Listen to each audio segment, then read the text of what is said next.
हे hello everyone, अभिनव नाम है मेरा। स्वागत करता हूं आप सभी का एसएससी टेक्स्ट बुक चैनल पे और वीकली टॉप 50 में। अब आप सोचोगे सर ये वीकली टॉप 50 क्या है और ये दो क्या लिखा हुआ है। तो वीकली टॉप में ये सेकंड वीडियो आप देख रहे होंगे। पहली वीडियो आपको पिछले संडे को इवनिंग में 6 बजे मिला था। ओके, इसमें हम लोग क्या करते हैं, तो पूरे वीक में हमारा कुछ बैचेस चलते हैं यूट्यूब पर।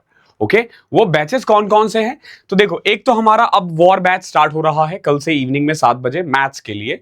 ओके, अलग अलग टीचर्स की अलग अलग टाइमिंग है, वो मैं कल आपको ब्रीफ कर दूंगा। एक हमारा सुबह चाय नाश्ता बैच होता है सुबह 8 बजे।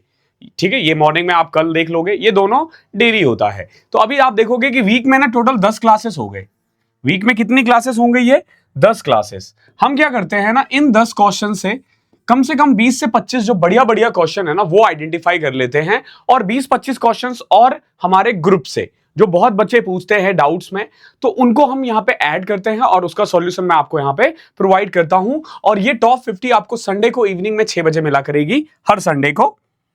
अन्य बातें समान रहने पर, अन्य बातों में क्या आ जाता है, अन्य बातों पे अगर मान लो मेरी तबीयत ठीक है, ओके, एवरीथिंग इज फाइन, तो आपको हर रोज हर संडे को 6 बजे ये वाला वीडियो मिल जाएगा। तो आपको ध्यान रखना है, रोज मेरी 2 क्लासेस होती है। सैटरडे को कंप्लीटली ऑफ है हमारा, कुछ भी नहीं आएगा चैनल पे। संडे को इवनिंग में 6 बजे आएगा। ठीक है, इसके अलावा इन सारी क्लासेस की जो पीडीएफ है आपको हमारे टेलीग्राम चैनल मैथ्स बाय अभिनव राजपूत पे मिलेगा। हमारी जो डेली क्लासेस होती है एसएससी टेक्स्ट बुक चैनल पे होती है। आप उसी चैनल पे ये वीडियो देख रहे हो, तो वीडियो को एंड तक देखना। अच्छा लगे तो क्या करना है, रेगुलर फॉलो करो। और तो मैं क्या ही बोलूंगा, लाइक शेयर सब्सक्राइब तो चलता रहता है, लेकिन रेगुलर फॉलो करो। मेरी गारंटी है 2025 में आपके 50 में से 50 आएंगे। 50 में 50, एक नंबर नहीं कटेगा, बस आप इसे फॉलो करना जारी रखना। ओके, तो देखते हैं आज का पहला क्वेश्चन क्या है। 2 ट्रेन है, ठीक है, 2 ट्रेन है, both are running towards each other. देखो, जब 2 ट्रेन एक दूसरे की तरफ आती है ना, तो स्पीड हमेशा ध्यान रखना ऐड हो जाता है, बिकॉज की both are running in opposite direction. दोनों अलग अलग डायरेक्शन में जा रहा है, अपोजिट डायरेक्शन में जा रहा है, तो उस केस में स्पीड फास्ट होगा। कभी भी अगर मान लो तुम्हें डाउट हो कि कब ऐड होगा कब माइनस होगा, तो एक काम करना, तुम यहां हो और तुम्हारी प्रेमिका को 1 किलोमीटर दूर कर देना। अब सोचना कि हम जल्दी कैसे मिल सकते हैं। अब मान लो तुम जिस रास्ते में जा रहे हो, ठीक है, तुम यहां हो, तुम्हारी प्रेमिका यहां है, वो इधर की तरफ भाग रही है, तुम भी इधर की तरफ भाग रहे, तो तुम्हें मिलने में पता नहीं कितना टाइम लग जाएगा। और अगर वो तुमसे तेज हुई भागने में, तो भैया भागती रह जाएगी। वहीं पे अगर तुम्हारा प्रेमी तुम्हारी तरफ आए, प्रेमी या प्रेमिका, तो आप देखोगे जल्दी मिलोगे। जल्दी मिल रहे हैं, दैट मींस की स्पीड ऐड हो रहा है। और एक ही डायरेक्शन में जा रहे हैं, इसका मतलब स्पीड माइनस हो जाएगा। ठीक है, फॉर एग्जाम्पल तुम और तुम्हारा दोस्त जॉगिंग करता है, वो 100 मीटर आगे है तुमसे, दोनों एक ही डायरेक्शन में जॉगिंग कर रहा है, तो तुम ताउम्र जॉगिंग करते रह जाओगे, मिलोगे नहीं अगर सेम डायरेक्शन हुआ तो।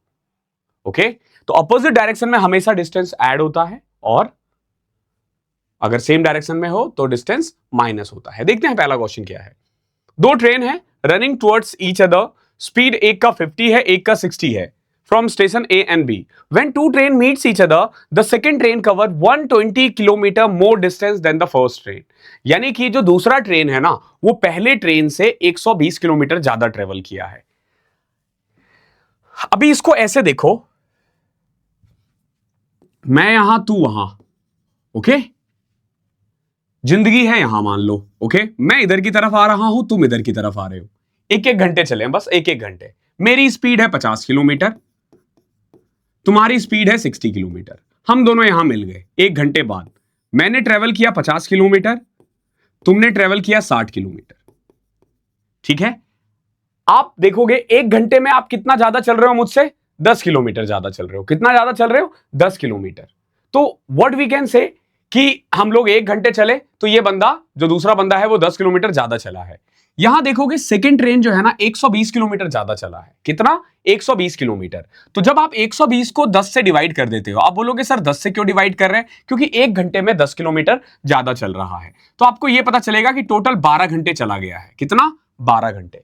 यानी मैं भी चला 12, आप भी चले 12। मैं 12 घंटे चला 600 किलोमीटर, आप चले 12 घंटे 60 की स्पीड से 720 किलोमीटर। दोनों ने मिलकर कितना डिस्टेंस ट्रेवल किया है, 1320 किलोमीटर।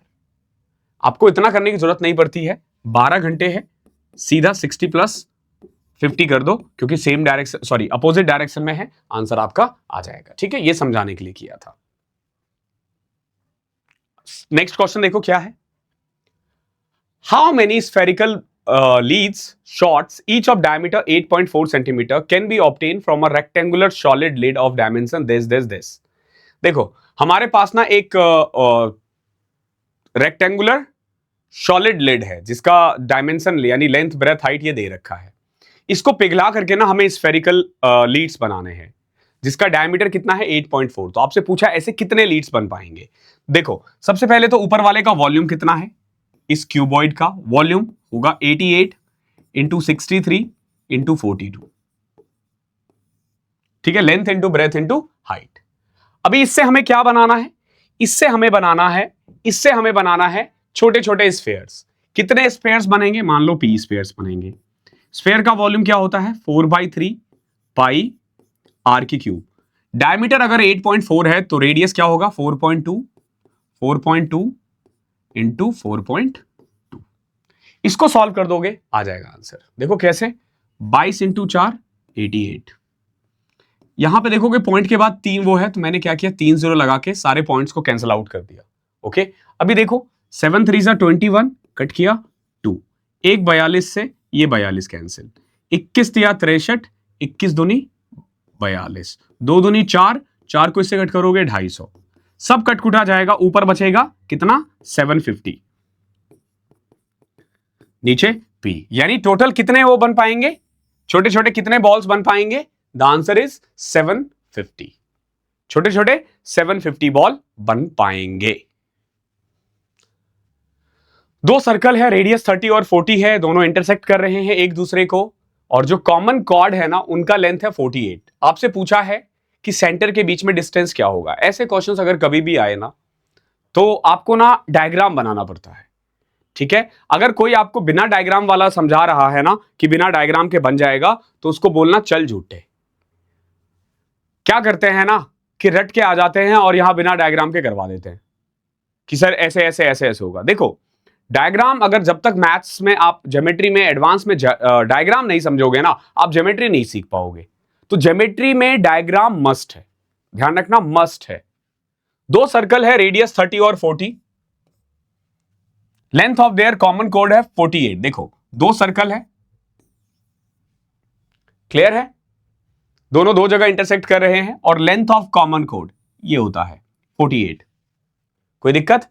अब मान लो ये एक का सर्कल है, सॉरी एक का रेडियस है और दूसरे का रेडियस दूसरे का सेंटर ये है।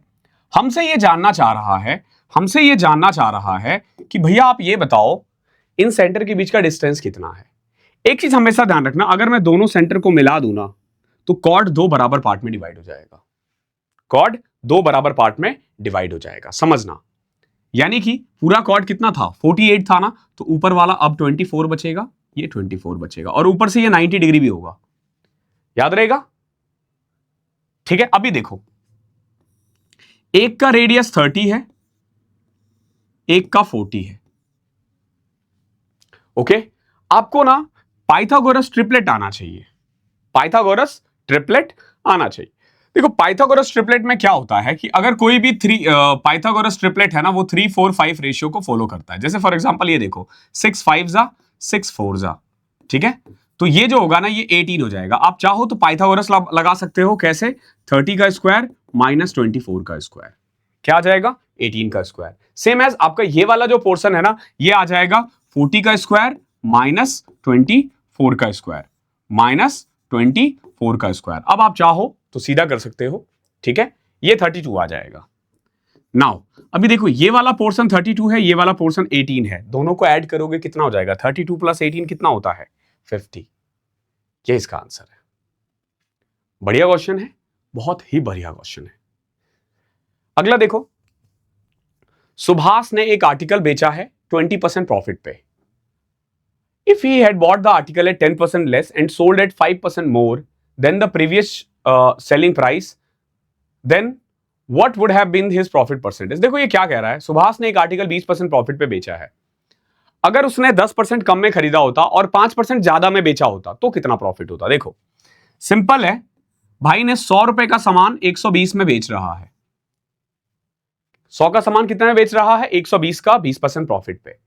अगर ये इसको 10% कम में खरीदा होता, यानी ये कितने में खरीदता 90, और 5% ज्यादा बेचता, 5% 120 का 6 होता है 126, यानी 90 रुपए का सामान कितने में बेचता 126। तो बताओ इसे कितना प्रॉफिट होता। तो अब देखो, अब प्रॉफिट होगा इसको 36 आउट किस पे 90 पे कर दो, 2/5 40% होता है। ठीक है, कोई दिक्कत होनी तो नहीं चाहिए। नेक्स्ट क्वेश्चन देखते हैं, देखो क्या कह रहा है। From a solid right circular cylinder with height 9 and base radius 5 centimetre, a right circular cone of the same height and same base is removed. देखो, एक राइट सर्कुलर सिलेंडर है जिसकी हाइट कितनी है 9 सेंटीमीटर और बेस रेडियस है 5 centimetre. इसमें से ना एक कोन को रिमूव कर दिया गया है। अगर मैं डायग्राम बनाऊं तो देखो, ये हो गया अपना सिलेंडर। इसमें से जब एक कोन को निकाला जाता है ना, तो कोन कुछ ऐसा दिखेगा। तो बचा हुआ पोर्शन जो होता है ना, वो ये वाला होता है। बचा हुआ पोर्शन ये वाला होता है। एक चीज हमेशा ध्यान रखना, अगर सेम बेस और सेम हाइट हो ना, तो कोन की जो वॉल्यूम होती है ना, वो 1/3 होती है। किससे? सिलेंडर से 1/3। ओके, तो अगर 1/3 निकालोगे तो बचेगा क्या 2/3 ना। तो आप डायरेक्ट निकाल सकते हो पाई r² h का 2/3। 6 × 25 150 pi is your answer. 150 pi is your answer. Pi यहां हिडन था। ओके, सीधा कर सकते हो आप इन क्वेश्चनों को, बहुत ही प्यारे क्वेश्चन है ये। हाँ, नेक्स्ट देखते हैं। x दे रखा है √6 - 1 की पावर 1/3 और x - 1/x की पावर क्यूब प्लस में 3x - 1/x निकालना है आपको। ओके, बहुत ही बेहतरीन क्वेश्चन है। देखो, सबसे पहले तो हम ये क्या करेंगे, आपको पता होना चाहिए। जैसे x माइनस कोशिश करते हैं ये निकालने का कि x - 1/x का क्यूब कितना होगा।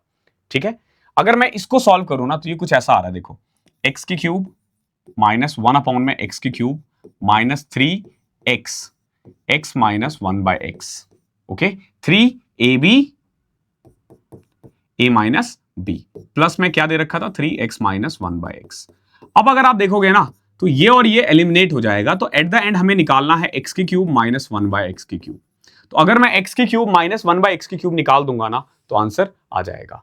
x की क्यूब के लिए हमें इसका क्यूब करना है। जैसे ही आप x की क्यूब करोगे ना, यहां पावर 1/3 से 3 हट जाएगा, क्या बचेगा √6 - 1। ये x की वैल्यू आई है, सॉरी x की क्यूब की वैल्यू आई है। अगर आपको 1 में x की क्यूब वैल्यू निकालना पड़े, तो आपको क्या करना पड़ेगा, इसका रेसिप्रोकल करना पड़ेगा। √6 + 1 में √6 + 1, तो ये क्या आ जाएगा √6 + 1 में 5। ठीक है, नाउ ये रहा x की क्यूब, ये रहा 1/x की क्यूब। क्या करना है, हमें माइनस ही तो करना है। सो √6 - 1 माइनस √6 + 1 में 5। सॉल्व करोगे 5 √6 4 √6 आ जाएगा, -5 -6 आ जाएगा अपॉन में 5। 4 √6 -6 अपॉन में 5। ओके, ये भी बेहतरीन क्वेश्चन था, बेहतरीन। ओके, नेक्स्ट क्वेश्चन देखते हैं। PA और PB दो टेंजेंट्स है। ओके, PA और PB दो टेंजेंट्स है from a point P outside the circle with centre O। देखो, कभी भी अगर मैं दो टेंजेंट खींच दूं यहां से, तो कुछ चीजें हैं आपको पता होनी चाहिए। जैसे मान लो ये दो टेंजेंट है, एक है हमारा PA और एक है हमारा PB। ठीक है, एक चीज समझना, सेंटर से जो एंगल होगा ना, ये वाला एंगल, सॉरी ये वाला एंगल, ये हमेशा 90 होगा। ठीक है, अगर ये थीटा है तो ये 180 माइनस थीटा हो जाएगा। कोई दिक्कत? ये थीटा है, अगर आप ये कर देते हो ऐसे, तो ये वाला जो एंगल होगा ना, ये 2 थीटा हो जाएगा, बिकॉज कि सेम सेगमेंट में सेंटर पे अगर थीटा बाय हाफ हो जाएगा। ओके, कई बार क्या होगा कि ऐसे ना एक सीधा लाइन खींच देंगे आपसे। ओके, सीधा लाइन खींच देंगे। क्लियर?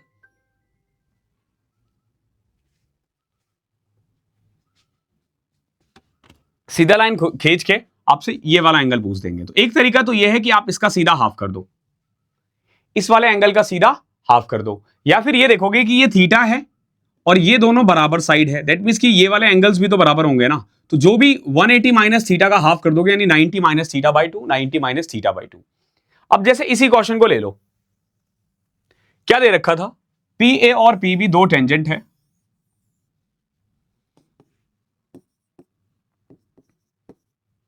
ये मान लो सेंटर है। ए पी बी दे रखा है 100। अब एक बात बताओ, ये 100 है तो ये 80 होगा। ओके, नाउ जब दो बराबर पार्ट करोगे ना, दैट मींस कि ये वाला एंगल और ये वाला एंगल दोनों बराबर है और ये एक ट्रायंगल बन रहा है, तो ये 50 हो जाएगा और ये 50 हो जाएगा। या फिर आप सीधा इसका हाफ भी कर सकते हो। आपसे यही पूछा गया था, इसका आंसर ऑप्शन नंबर 3 है। नेक्स्ट क्वेश्चन देखो क्या दे रखा है। 1053 इज इक्वल टू 4/3 और 10/8 पूछा है आपसे। देखो ये क्वेश्चन जिसको दिमाग, जिसके पास अच्छा खासा दिमाग है, जिसने पहले कर रखा है वो कर लेगा। नए वाले क्वेश्चंस, नए बच्चे हिल सकते हैं। ठीक है, अब देखो इस 1053 से क्या क्या पूछा जा सकता है। 10/8 sin 8, 8 के सारे एंगल्स पूछे जा सकते हैं, ध्यान रखना 8 के सारे एंगल्स पूछे जा सकते हैं। इसके अलावा और क्या क्या पूछा जा सकता है 1053 देकर। ओके, 1053 देकर आपसे 10/7 की भी वैल्यू पूछा जा सकता है, ध्यान रखना 10/7 का पूछा जा सकता है। और 45 में से 8 गए तो 37 का भी पूछा जा सकता है। यानी ये कोई भी एंगल आपसे पूछा जा सकता है। अब देखो पता कैसे चलेगा कि क्या पूछा है और क्या निकालना है। जैसे ये 1053 है, आप देखोगे ये जो एक्चुअली में है ना 1045 प्लस 8 है। ओके, 1045 प्लस 8 है यानी 10a प्लस b। तो 10a प्लस b का फॉर्मूला होता है 10a प्लस 10b अपॉन में 1 माइनस 10a 10b। ठीक है, फॉर्मूला सबको पता होता है लेकिन बच्चा लगा नहीं पाता। तो ध्यान रखना, जैसे ये 53 है तो 53 को हमने 45 प्लस 8 लिख दिया। ऐसे ही 60 माइनस 3 भी तो लिख सकते हैं ना, सॉरी 60 माइनस 7 भी तो लिख सकते हैं ना। तो सिर्फ 53 देके वो 10/7 भी पूछ सकता है। तो कभी भी इस टाइप का क्वेश्चन आए तो समझ लेना सेम एज 23 भी पूछ सकता है। क्यों? क्योंकि इसको आप 30 प्लस 23 लिख सकते हो। ओके, तो ये सारी चीजें पूछी जा सकती है और इस तरीके से ये क्वेश्चन बनाया जा सकता है। अब आप देखो इसका आंसर क्या होगा। अब जब एक बार ये दिमाग लगा दोगे फिर दिक्कत नहीं होगी। देखो 1045 प्लस 8 1053 दे रखा है 4/3। 1045 1 होता है, 10/8 हमें निकालना है तो 10/8 को मैं p लिख देता हूं। 1 माइनस 1045 क्या होता है, 1045 1 होता है, 10/8 को हमने फिर से p लिख दिया। लिखने से बचने के लिए मैंने p लिखा है, बार बार आप उतना लिखोगे उससे ज्यादा है, उससे ज्यादा अच्छा होगा। 7p is equal to 4 minus 3 1, p की वैल्यू 1/7 यानी 10/8 की वैल्यू 1/7 आ गई। अब क्योंकि आपसे 10/8 निकाल दिया है तो साइन कॉस कुछ भी निकाल सकते हो। इवन यहां से आप 92 का एंगल भी निकाल सकते हो। तो ये सारी चीजें ना आपसे पूछी जा सकती है। अगला देखो, क्वेश्चन नंबर को प्लीज इग्नोर करना क्योंकि मैं कहीं से कहीं क्वेश्चन उठा रहा हूं, तो इसमें क्वेश्चन नंबर ज्यादा मैटर नहीं करता है। An article is sold for ₹5250 so as to earn a profit of 5%. A second article whose cost price is 3,000, it's sold at a loss of 5%. What is the overall gain और loss percentage? आपको एक चीज पता होना चाहिए कि जब कोई सामान 5% प्रॉफिट पे बेच रहा है ना, दैट मीन्स कि वो 100 की वैल्यू 105 पे बेची जा रही है। तो 5250 जो है ना वो 105 की वैल्यू है, तो 100 की कितनी होगी? आप यहां से 5000 निकाल दोगे, यानी कि कॉस्ट प्राइस 5000 था और प्रॉफिट 250 रुपए था। दूसरा जो आर्टिकल है ना वो 3000 का है, उसे 5% नुकसान पे बेचा जा रहा है। यानी देखो 3000 का नुकसान है, सॉरी 3000 का कॉस्ट प्राइस है, 5% का लॉस है यानी कि -150। अब ओवरऑल देखोगे ना तो एक पे उसको 250 रुपए का प्रॉफिट हुआ है और एक पे 150 रुपए का नुकसान हुआ है, और टोटल देखोगे तो 8000। टोटल देखोगे तो 8000 यानी 100 और 8000 रुपए, सॉरी 100 रुपीज का प्रॉफिट हुआ है 8000 पे, तो 100/8000 प्रॉफिट हुआ है। तो लॉस वाले तो वैसे ही हट जाएंगे। 1/8000 को जब परसेंटेज में कन्वर्ट करोगे तो 1/80 आएगा और 1/80 1.25 होता है। क्वेश्चन नंबर सेकंड देखो क्या दे रखा है। AB and CD are two parallel chords of a circle such that AB is equal to 12 and CD is equal to double of AB। CD जो है ना वो AB का डबल है। दोनों कॉर्ड्स सेम साइड पे है, सेंटर ऑफ द सर्कल के, यानी एक ही साइड है, और डिस्टेंस जो है ना इन दोनों के बीच में वो 1/4 है। आपसे पूछा है कि बताओ रेडियस कितना होगा। समझो पहले तो वही डायग्राम बनाओगे ना तो चीजें समझनी आसान हो जाएगी, वरना रटते रह जाओगे जिंदगी भर। मान के चलो ये सेंटर है, एक कोड ये रहा, एक कोड ये रहा, कोई दिक्कत? दो कोड हमने बना दिया, दोनों सेम साइड में है। AB 12 है, और C D double of A B है, यानी 24।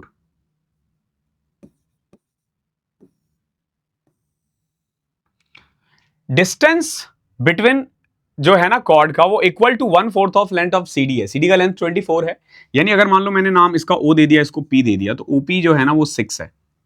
कोई दिक्कत है? ओपी जो है वो 6 है। आपसे पूछा है radius of the circle, R निकालना है।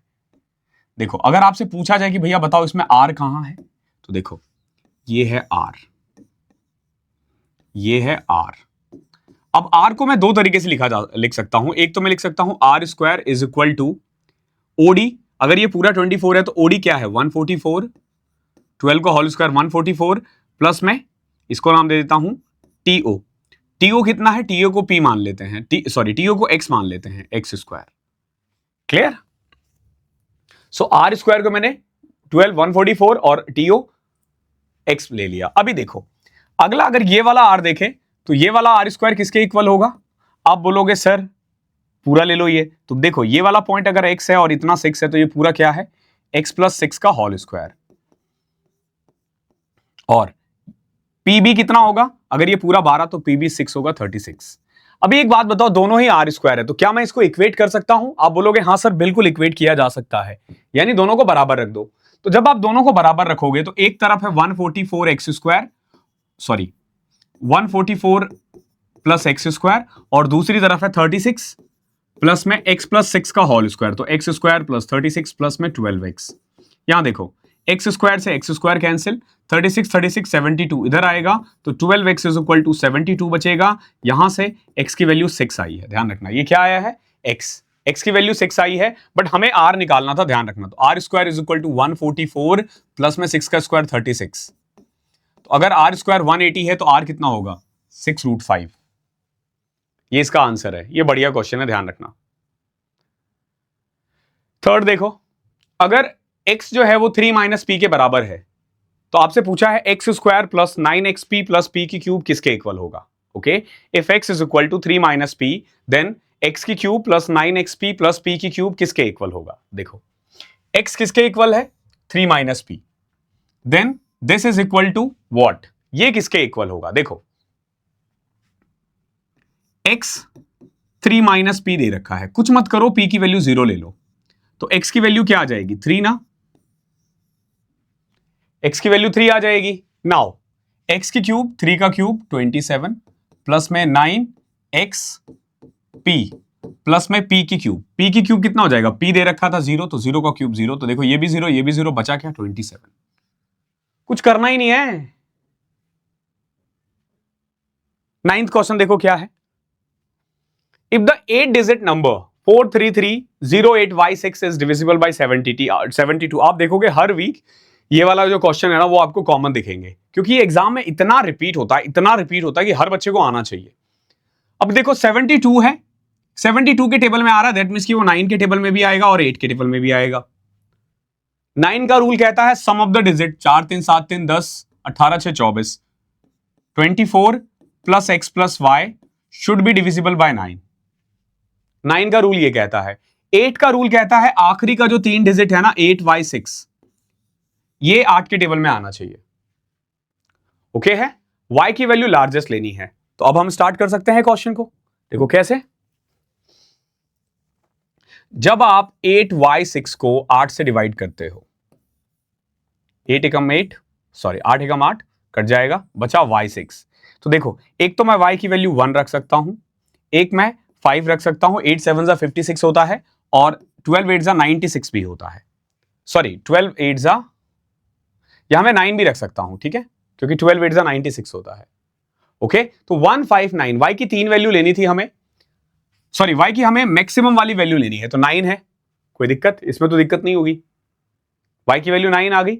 अब यहां जब मैं पुट करता हूं ना 24 प्लस वाई प्लस एक्स, यानी 33 plus x should be divided by 9। तो x की मैक्सिमम वैल्यू क्या रख सकता हूं मैं? एक तो 3 रख सकता हूं, क्या इसके अलावा और कोई वैल्यू है? नहीं है। अगली वैल्यू जो है वो 12 है और सिंगल डिजिट में होना चाहिए, ध्यान रखना। तो x की वैल्यू 3 है, y की वैल्यू 9, x की वैल्यू 3, तो 3x 3 3 9, y 9, रूट 18 को 3√2 बोलते हैं। बहुत ही बेहतरीन क्वेश्चन था। 10th देखो क्या है, a person borrowed a certain sum at 30% per annum for 3 year. ठीक है, एक आदमी ने 30% लिया है, 30% के दर से 3 साल के लिए एक बंदे से पैसा लिया। ईयर्स कंपाउंडेड एनुअली है। At the end of 2 year he repaid a sum of 4125। 2 साल के बाद इसने 4125 रुपए दिया और तीसरे साल के एंड में 22,100 रुपए दिया और पूरा पैसा खत्म हो गया। आपसे पूछा है प्रिंसिपल बताओ कितना होगा। बहुत ही बेहतरीन क्वेश्चन है, थोड़ा इस क्वेश्चन को आपको पीछे से चलना पड़ेगा। देखो हुआ क्या, आपने किसी से पी लिया, 2 साल तक मान लो उस पर इंटरेस्ट दिया, P प्लस आई हो गया होगा, इसमें से आपने 4125 रुपए दे दिया, जो भी पैसा बचा होगा यानी P प्लस आई माइनस 4125, इस पे फिर आपने 1 साल इंटरेस्ट दिया और ये इंटरेस्ट जोड़ करके 22,100 रुपए आपने 1 साल बाद उसको लौटा दिया। ठीक है, 1 साल बाद आपने लौटा दिया। देखो ये वाला अमाउंट डायरेक्ट निकालना मुश्किल है, बट ये वाला निकालना तो आसान है ना। कैसे, देखो अगर 2 साल बाद मान लो प्रिंसिपल 100 होता तो 1 साल बाद हमें 130 देना होता, यानी 3 साल बाद। तो ये जो 22,100 है ना, वो 130 की वैल्यू है। तो यहां से ना आप 100 की वैल्यू निकाल सकते हो। कैसे, देखो 0 से 0 गया, 13 एकम 13, 13 7 91। तो यहां से ना 2 साल बाद वाला जो प्रिंसिपल अमाउंट है ना वो 17,000 आ गया। 17,000 पे तो 30% देके ये कितना हुआ 22,100। बट ध्यान रखना 17,000 भी आंसर नहीं है। क्यों नहीं है, अभी ये देखो 2 साल के बाद ना टोटल पैसे हो गए होंगे इंटरेस्ट को जोड़ करके 21,125 रुपए, जिसमें से उस बंदे ने 4,125 रुपए दे दिया, बचा 17,000। 17,000 30% 1 साल बाद 22,100 उसको लौटाना पड़ा। ये समझाने के लिए करवा रहा हूं, बाकी उसकी जरूरत है नहीं। ओके, यानी कि ये जो 21,125 है ना, यही प्रिंसिपल 2 साल बाद 21,125 बना होगा। यही प्रिंसिपल 2 साल बाद 21,125 बना होगा। तभी तो उसमें से 4,125 रुपए लौटाया, बचा 17,000। 17,000 का 30% जोड़ करके 1 साल बाद 22,100 लौटा दिया गया। अब मुझे इतना पता है 30% का मतलब है कि 10 का समान 13 हो जाना, यानी 100 का समान 2 साल में 169 हो जाना। तो ये जो 22,125 है, सॉरी 21,125 है ना, ये वैल्यू है 169 की। यानी अगर मैंने 100 रुपए लिया होता ना तो 2 साल बाद वही पैसा 169 रुपए बन जाता। तो ये जो 21,125 है वो 169% है किसका, प्रिंसिपल का। इसको सॉल्व कर लोगे आ जाएगा आंसर। 13 एकम 13, 13 छिक 78, 13 दूनी 26, 13 पचे 65, फिर 13 एकम 13, 26, 13 पचे 65, 125 को 100 से करोगे 12,500।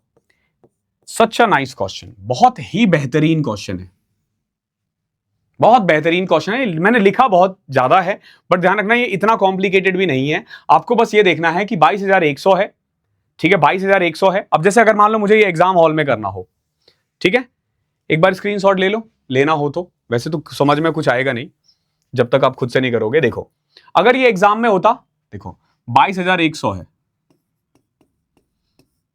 ये 130% की वैल्यू है, 100 की कितनी होगी, तो 2 साल बाद जो अमाउंट हो जाएगा ना वो आ जाएगा यहां से 17,000 रुपए। 17,000 प्लस 4,125 रुपए, यानी 2 साल बाद टोटल 21,125 होगा। ये वैल्यू है 169 की, तो 100 की कितनी होगी, तो ये अमाउंट सीधा यहां पे 12,500 बन जाएगा। अगर आपको कंसेप्ट क्लियर है तो आप इसको ऐसे करोगे और इतना जल्दी हो जाएगा। ये कैलकुलेशन तो है।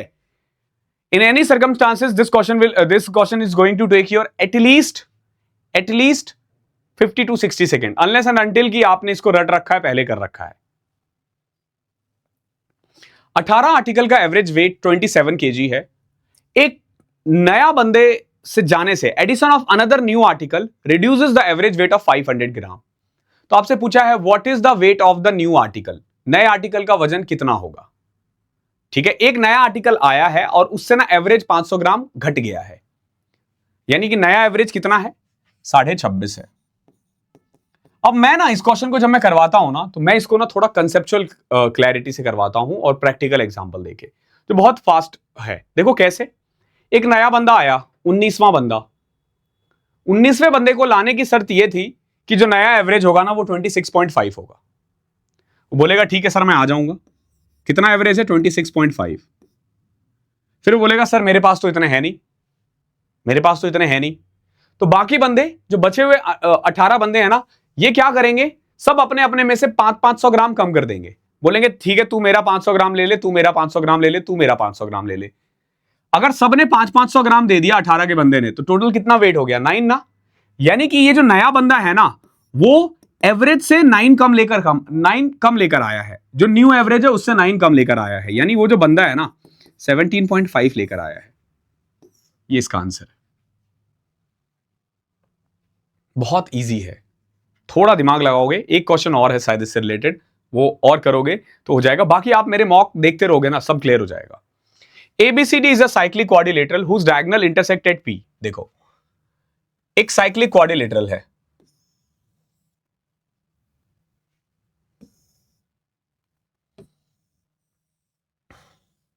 ये मैंने बना दिया से A B C और D।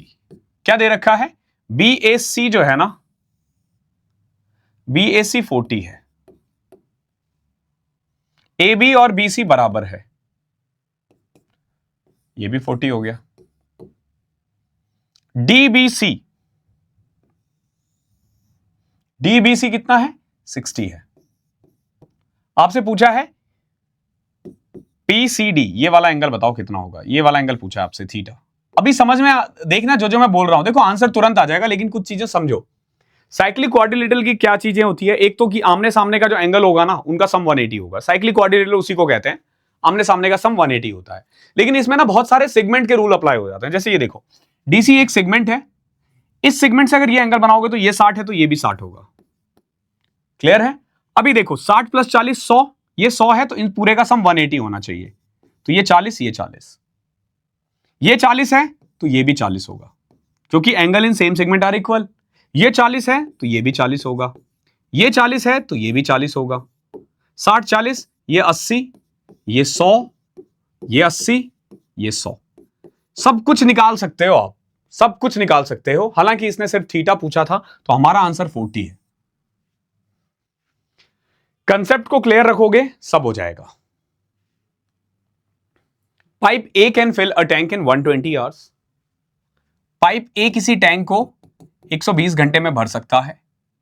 Pipe B can fill same tank in 144 hours, और pipe C can fill the tank in 180 hours. If all these 3 pipes are open together for first 24 hours. देखो ए बी सी ने मिलकर 24 घंटे काम किए हैं, then pipe B is closed. आपसे पूछा है ए और सी को रिमेनिंग पार्ट भरने में कितना टाइम लगेगा। देखो ऑब्वियस ही बात है, कैलकुलेटिव है, क्वेश्चन टफ नहीं है, कैलकुलेशन है। पहले आपको एलसीएम लेना पड़ेगा। ठीक है, कैसे, देखो ये है 12 × 10, ये है 12 × 12, और ये है 12 × 15। जहां तक मैं देख पा रहा हूं ना, इन सब में 12 कॉमन आ रहा है, और 10 12 और 15 का एलसीएम 60 होता है। तो जो एलसीएम आएगा ना वो 720 आ जाएगा, यानी जो टोटल वर्क है वो कितना है, 720। क्लियर है। अभी देखो एफिशिएंसी, ए की एफिशिएंसी 6, बी की 5, सी की 4। इन तीनों ने मिलकर 24 आवर्स काम किया। 6 + 5 + 4, यानी 6 5 11 4 15, 15 × 24 360। 360 काम तो उन्होंने कर दिया। बचा हुआ 360 काम किसको करना है, ए और सी को। ए 6 करता, बी सी करता, यानी 10 काम। 36 दिन और लगेंगे इसको, या 36 घंटे और लगेंगे।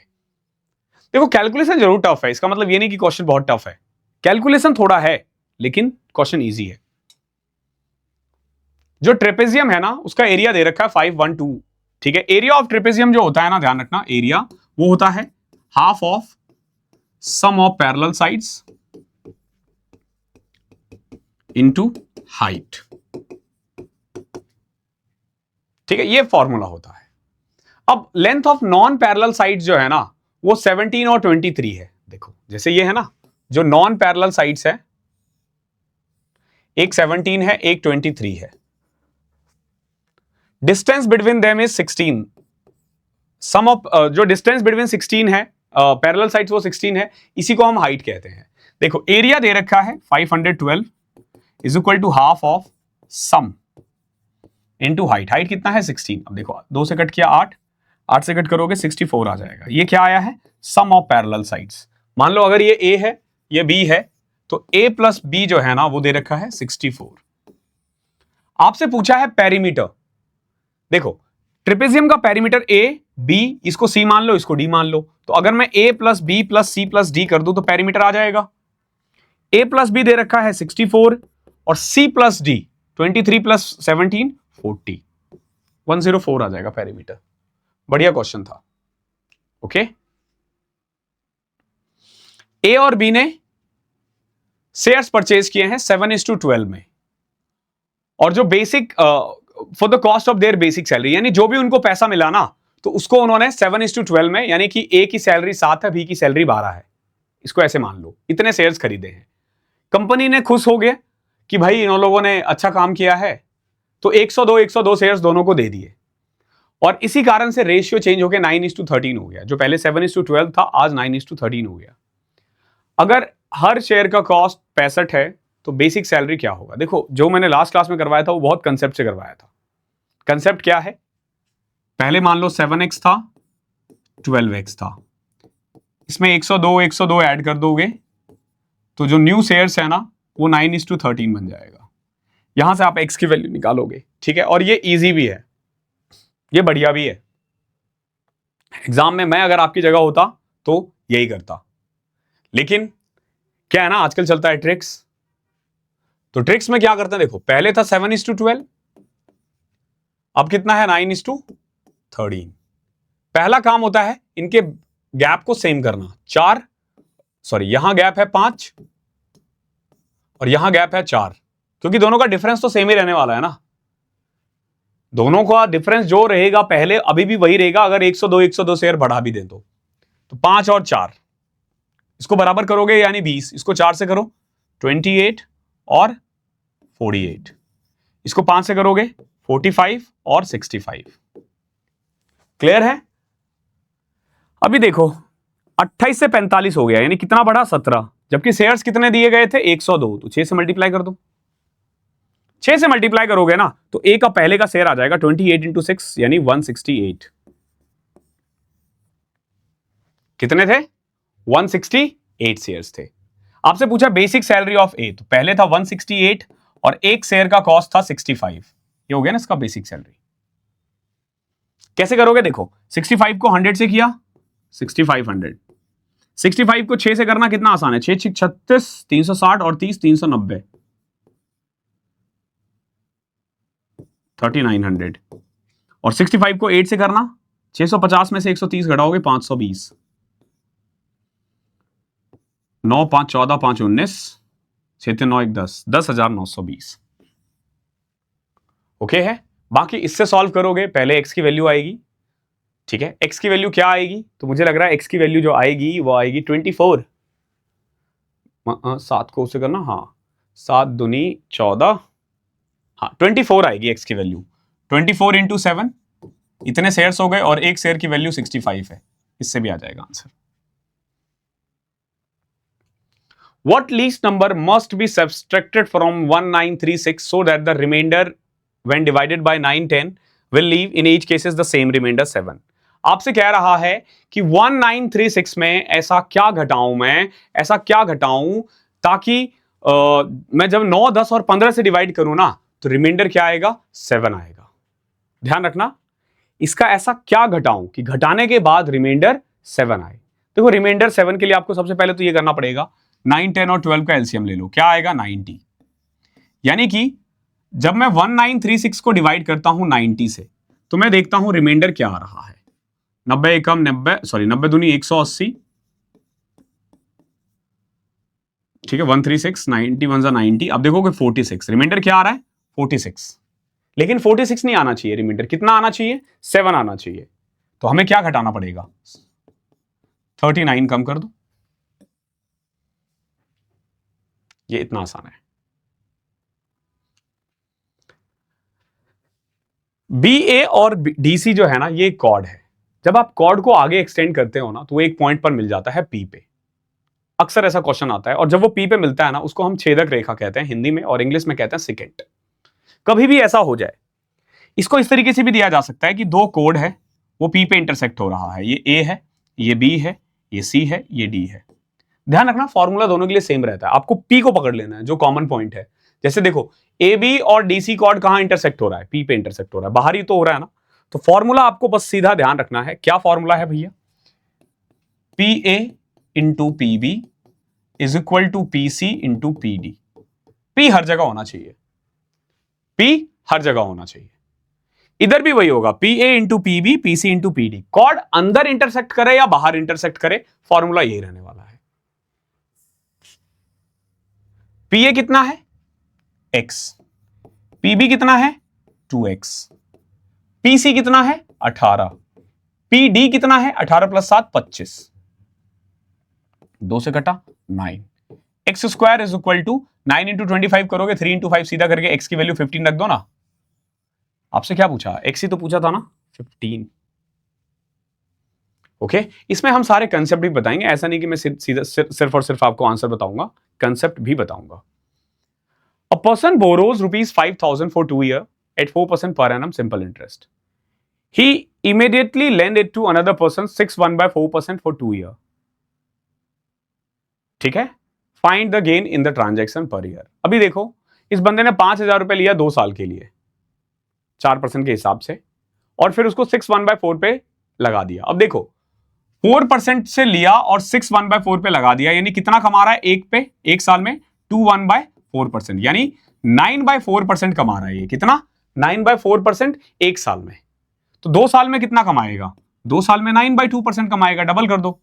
यानी कि टोटल कमाई जो होगी ना इसकी, प्रिंसिपल का 9/2% होगा। तो 5,000 का 9/2% है, तो 100 से डिवाइड करना ना भूले। 100 से 100, 2 से गया 25, 25 इंटू में 9, 225 होता है। आई होप कोई दिक्कत नहीं होगी। In what ratio should a grocer mix ₹30 per kg and 32.5 per kg so that he can make a profit of 10% by selling the mixture at ₹34.10। देखो ये कह रहा है कि 30 और 32.5 को किस अनुपात में मिलाऊं ताकि जो सेलिंग प्राइस 34.1 है ना वो 10% प्रॉफिट दे। तो एक चीज हमेशा ध्यान रखना, यहां कॉस्ट प्राइस है, यहां कॉस्ट प्राइस है, तो यहां कॉस्ट प्राइस आएगा।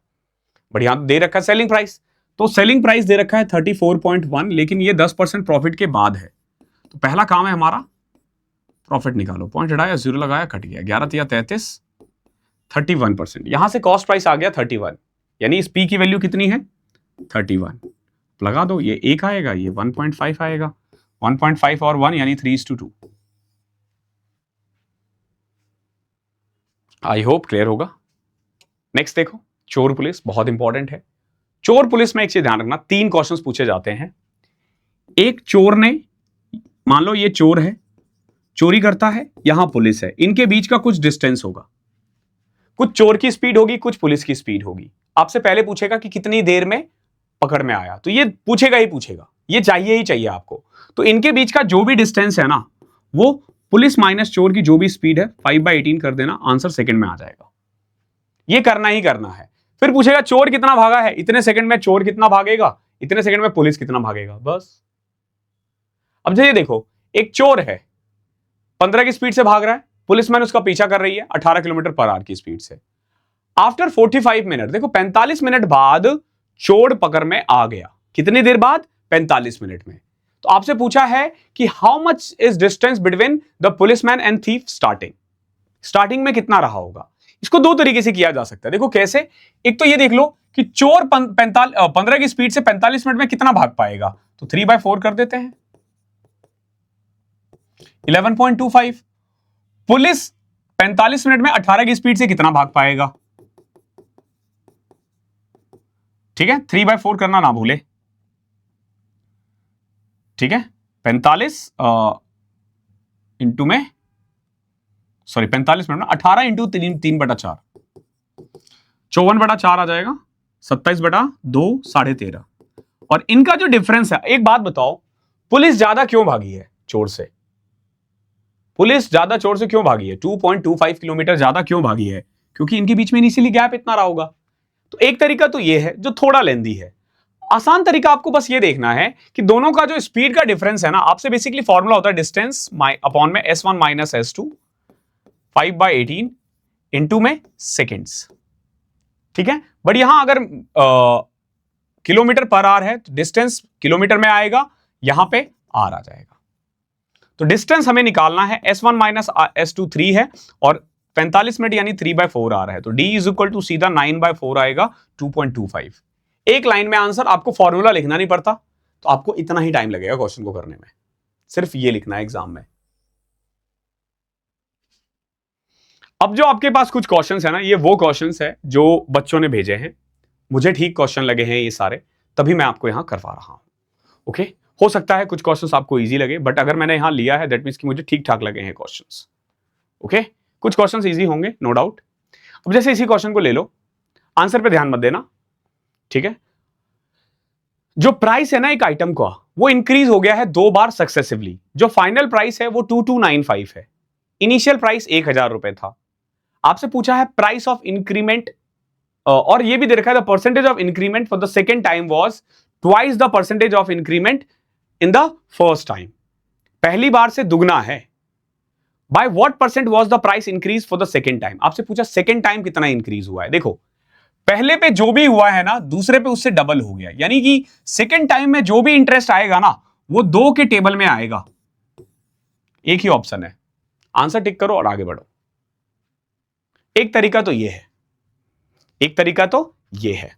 बाकी दूसरा तरीका देखो, 2295 कितना बढ़ा, 1295 हजार पे, यानी ऑलमोस्ट 129%। एक साल ऑलमोस्ट 129%, ठीक है, ऑलमोस्ट, ध्यान रखना। अभी देखो, अगर दूसरा 35% है तो पहला तो 17 ही है ना, तो 17 प्लस 35 ऑलमोस्ट बता रहा हूं -17 इंटू 35, कहां 129 पहुंच रहा है, अप्रोक्सीमेट चल रहे हैं। 65 है तो पहला कितना है 32.5 प्लस 65, अभी भी तो 97 ही हो रहा है, जबकि इसमें माइनस भी होगा तो दूसरा भी नहीं हो सकता। ये देखो 70, यानी पहला वाला 35 रहा होगा, फिर 70 रहा होगा। अच्छा, ये इंक्रीज है, सॉरी कोई दिक्कत नहीं है, इंक्रीज भी है तो भी नहीं पहुंचेगा। प्लस में 35 इंटू 70 अपॉन में 100, ये फिर भी थोड़ा आगे जा रहा है, 105 से ऊपर है, यानी इनमें देखोगे आप 129 पहुंचना, और यही वाला 70 इंटू 30 21 हो रहा है। 105 में 21 ऐड करोगे 22 23 जो भी है वो 129 आ जाएगा। बाकी बेस्ट तरीका यही था कि आपने देखा कि डबल है तो वही इसका आंसर होगा। ओके, अगर और डिटेल में जाना है, x मान लो पहला था p प्लस 2p प्लस में 2p स्क्वायर अपॉन में 100, जो है ना वो कितना है 129.5। इसको सॉल्व कर लेना, आ जाएगा आंसर। ओके, मैंने तीनों मेथड्स करवा दिए, मर्जी है आपकी, आप इसको कैसे देखना चाहते हो। Muthu took 100 chocolate out of 250 chocolate from Siva. Muthu gave 20% of his chocolate to Priyanka and 35% of his chocolate to Gayatri. Then Siva gave 50% of his remaining chocolate to Muthu. Find the number of chocolate Muthu had at the end. देखो, starting में ना हमारे पास 100 chocolates थे, sorry 250 chocolate थे सिवा के पास, जिसमें से इसने मुत्थु ने कितने चॉकलेट ले लिए 100 चॉकलेट। अब सिवा के पास रिमेनिंग कितना बचा 150। ध्यान रखना, आगे देखो, मुत्थु ने अपने 20% chocolate, Muthu give 20% of his chocolate to Priyanka and 35% to किसको, गायत्री। और अब इसके पास कितने बच गए 35, ये गायत्री है। आगे देखो, then Shiva gave 50% of his remaining chocolate to Muthu. अब शिवा ने ना देखा कि ये बांट रहा है तो इसके मन में कुछ प्यार जागा। अब इसके पास जो बचे हुए थे ना, उसमें से इसने 50% दे दिया। अब देखो, अभी इसके पास 35 है, लेकिन शिवा ने अपना 50% और दे दिया, यानी कितना 75। 150 का 50% 75 होता है। तो अब अगर आप देखोगे ना, अब अगर आप देखोगे 35 नहीं था, ये 45 था, 45 प्लस 75, अब इसके पास 120 चॉकलेट बचेंगे। ओके, अगला देखो, CHSL प्री 2024 का क्वेश्चन है। A man can row 18 kilometre in still water, it takes him 2 times as long as to row up as to row down the river। देखो, ये कह रहा है कि इसे ना डाउन स्ट्रीम से डबल टाइम लगता है अप स्ट्रीम में। ये टाइम का रेशियो है, तो स्पीड का रेशियो क्या हो जाएगा? 2:1। जो भी टाइम का रेशियो होता है उसका उल्टा स्पीड का रेशियो होता है। ठीक है, अब आदमी जो है ना 18 किलोमीटर जा सकता है स्टिल वाटर में। अब डाउन स्ट्रीम का फॉर्मूला होता है 18 प्लस पी। ये पी क्या लिया है मैंने? ये पी लिया है मैंने, रेट ऑफ स्ट्रीम कह लो या करंट कह लो। और अपस्ट्रीम का स्पीड का फॉर्मूला होता है 18 माइनस पी, यानी अगर मैं क्रॉस मल्टीप्लाई कर दूं 36 minus 2p is equal to 18 plus P. इसको उधर ले जाओ, 3p is equal to 18, p की वैल्यू आ जाएगी 6। ओके, इजी क्वेश्चन है, प्लीज इसको जबरदस्ती टफ मत बनाना। ओके, नेक्स्ट क्वेश्चन देखते हैं, बहुत प्यारा क्वेश्चन है। और ये जो क्वेश्चन है ये एसएससी में आया नहीं है, लेकिन ये बैंकिंग और कैट लेवल का क्वेश्चन है। क्या कह रहा है देखो, एक फ्रूट सेलर है, उसके पास ना कुछ एप्पल्स, बनानास और ऑरेंजेस है। At the start of the day the number of bananas was 10 more than the number of apples and the number of bananas and apples was a multiple of 11। देखो, सबसे पहले कुछ apples हैं, कुछ bananas और कुछ oranges है। Apple ए मान लो, बनाना बी मान लो, ऑरेंज को सी मान लेते हैं। ठीक है, पहला चीज क्या दे रखा है कि जो नंबर ऑफ बनाना है ना वो 10 ज्यादा है एप्पल से, यानी कि बी माइनस ए जो है ना वो 10 है। ओके, दूसरा एक और चीज दे रखा है कि जो नंबर ऑफ बनानास और एप्पल है ना वॉज अ मल्टीपल ऑफ 11, यानी कि a प्लस बी जो है ना वो 11 का मल्टीपल है, यानी वो कम से कम 11k होगा। यानी कि a और b का सम या तो 11 होगा, a और b का सम या तो 22 होगा, या तो 33 होगा, या तो 44 होगा। ध्यान रखना इस चीज का। ओके, ये मल्टीपल होगा, ध्यान रखना। उसके बाद देखो क्या कह रहा है, she was able to solve 70% of the banana. कितना परसेंट बनाना इसने बेचा है? 70% एप्पल्स बेच दिए, 60% बनानास बेच दिए और 50% ऑरेंजेस बेच दिया पूरे दिन में। और एट द एंड इसको पता चलता है कि he sell 55% of the fruit she had at the start of the day, यानी कि 55% इसने बेच दिए, बचा 45%। आपसे पूछा find the minimum number of oranges C had at the start of the day was, यानी मिनिमम नंबर ऑफ ऑरेंजेस करना है। एप्पल और बनाना कितना भी हो सकता है, ऑरेंज आपको बताना है कि मिनिमम कितना होगा। ध्यान रखना, मिनिमम। तो हम एक काम करते हैं, एप्पल और बनाना आप अपनी मर्जी से एज्यूम कर सकते हो कितना कितना है। ठीक है, बस इन चीजों को फॉलो करते रहे। तो एक तो के की कोई भी वैल्यू एज्यूम कर लो, मैंने 10 मान लिया। ठीक है, के की वैल्यू मैंने 10 मान लिया। इसका मतलब यह हुआ कि अपने पास a प्लस बी जो है ना वो 110 है। ठीक है, आपसे मिनिमम नंबर ऑफ ऑरेंजेस पूछा है, ध्यान रखना, minimum number of oranges. Oranges को आपको मिनिमम करना है। तो देखो, हमने के की वैल्यू 10 मान दी। क्यों मैंने 10 माना है, एक चीज ध्यान रखना, अगर कोई और वैल्यू रखोगे ना, जैसे अगर मान लो मैंने 1 रखा तो a plus B 11, a minus B 10, तो वैल्यू जो है ना वो पॉइंट में आ जाएगा, पॉइंट में नहीं चाहिए आपको। जैसे अगर मान लो मैंने 2 रखा है यहाँ पे, सो अगर मैंने a प्लस बी 22 किया तो एक की वैल्यू 1 हो जाएगी, एक की 10 हो जाएगी, और जब मैं 70% बेचूंगा ना तो फिर वहां पॉइंट में आ जाएगा, तो वो भी नहीं होना चाहिए।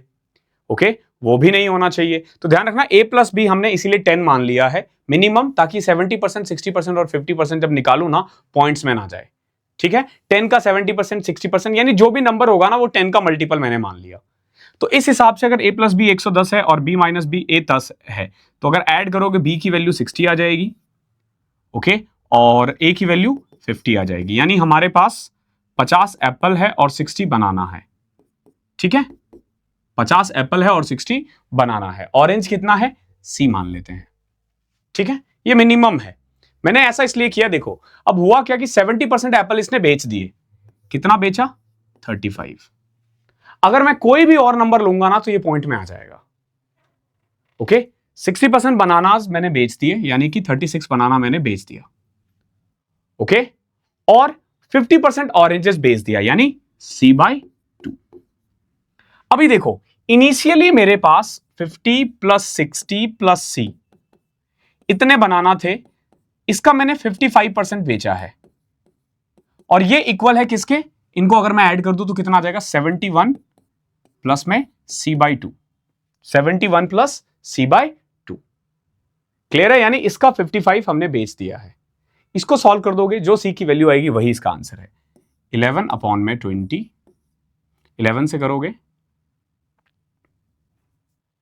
11 550 प्लस में 660 प्लस में 11c, ये 20 उधर जाएगा 700 142 प्लस में 10c, इसको इधर c 6 5 1100 1210 घटा दो, c की वैल्यू 210 आया है। यानी मिनिमम नंबर ऑफ ऑरेंजेस जो है ना वो 210 है, मिनिमम नंबर, इससे नीचे ये जा ही नहीं सकता। बहुत ही बेहतरीन क्वेश्चन था। नेक्स्ट क्वेश्चन देखते हैं। थोड़ी सी लाइटिंग का इश्यू है बट आई थिंक कि आपको पैनल अच्छे से दिख रहा है, मैं भी अच्छे से दिख रहा हूं आपको, तो ऐसा कोई बहुत मेजर प्रॉब्लम आपको नहीं आएगी। ठीक है, क्वेश्चन देखो क्या है, आपसे बोल रहा है what will be the compound interest on a sum of 7200 at 20% per rate per annum for 2/5 year if interest is compounded annually. हमें ना यहाँ पे 2/5 ईयर के लिए निकालना है। एक तरीका तो सिंपल होता है 7200 का, जो बेसिक से कर सकते हो। बाकी फास्ट करने का एक तरीका क्या होता है कि हम ना अपनी मर्जी से कोई एक अमाउंट मान लेते हैं। फॉर एग्जांपल मान लो मैंने प्रिंसिपल मान लिया 1000, ठीक है, पहले साल होगा इसका 20%, 200, फिर 200, फिर 200, ठीक है। पहले हम 3 साल का निकालते हैं, 2/5 मतलब 3 ईयर का हम निकाल देते हैं। अब 200 का 20% 40, यहां 80 और 40 का 20% 8, ठीक है। यानी अगर आप देखते हो ना, अगर मैंने 1000 रुपए लिया होता ना तो 2 साल में मुझे कितना इंटरेस्ट मिलता, 440 रुपए, और तीसरे साल का जो इंटरेस्ट है वो है 280, 288, ठीक है। कितना है? 288। समझना ये क्या किया मैंने, 2/5 ईयर निकालना है तो 2 साल का तो मुझे पूरा इंटरेस्ट चाहिए 440, और तीसरे साल का जो भी इंटरेस्ट हो रहा है ना उसका 2/5 पार्ट। कितना? 2/5 पार्ट। तो कितना आएगा? 288 इंटू 5 करो, पहले 2 से कर देते हैं, 576 अपॉन में 5 तो 125, नहीं सॉरी 115, अप्रॉक्स 150, ठीक है। तो आप देखोगे 555, अगर 1000 रुपए है तो 555 हमने इंटरेस्ट कमाया, यानी कि 55.5%। तो आप सीधा अब 7200 का 55.5% निकाल सकते हो, 55.5% निकाल सकते हो। पॉइंट हटाया, 0 लगा दिया, 2 0 से 2 0 कट किया, 36, 5 से कट किया 111, 3600 कुछ 3960, देखो 3600, 360, 36, 3996 के करीब अप्रॉक्स आ रहा है, क्योंकि हम ना अप्रोक्सीमेट लेके जाते हैं, एग्जैक्ट लेके नहीं जाते। तो ये बेस्ट तरीका होता है, कैलकुलेशन थोड़ा सा इजी हो जाता है इससे। छोटे छोटे नंबर्स होते हैं तो आप आराम से निकाल सकते हो। ये प्रिंसिपल 1000 के बदले आप कुछ भी मान सकते हो, ये एक तरीका है करने का। आगे देखो, to do a certain work A and B work on alternate days with B beginning. शुरू कौन कर रहा है? B.